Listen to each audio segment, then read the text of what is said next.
Theo the turtle had a secret.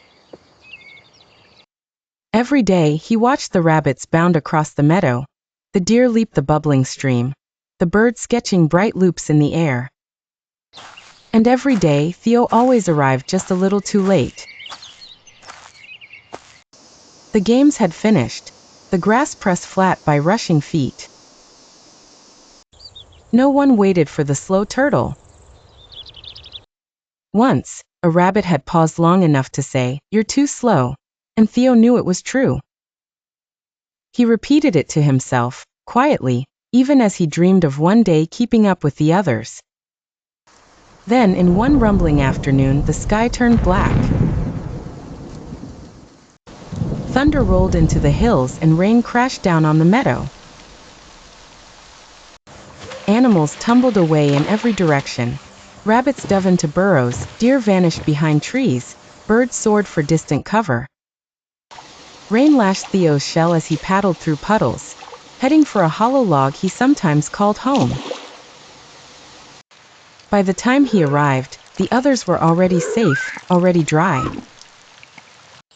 No one had lingered. Water seeped between his scales and Theo wondered, for the first time, if he'd even be missed if he stopped trying.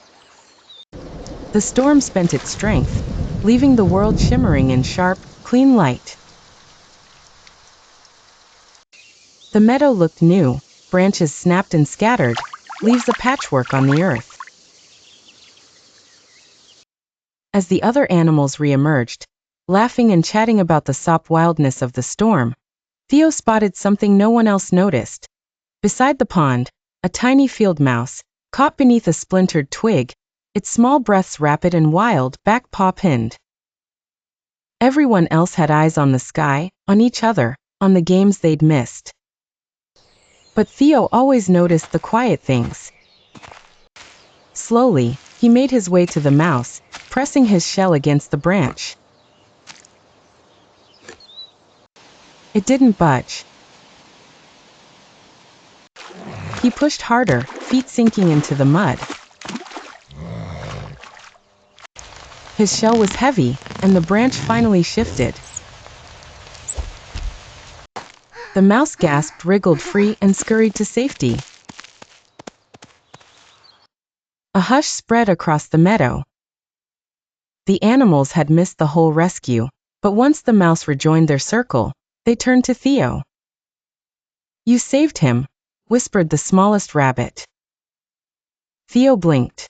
"I just got there," he said. The deer approached, eyes gentle. "We ran right past." Warmth fluttered inside Theo's chest. Was it pride, or just the comfort of being seen? Maybe being slow didn't mean always being late. Maybe it meant he noticed what others missed. So, after that storm, whenever something small went missing or a problem needed solving, the other animals started to call for Theo.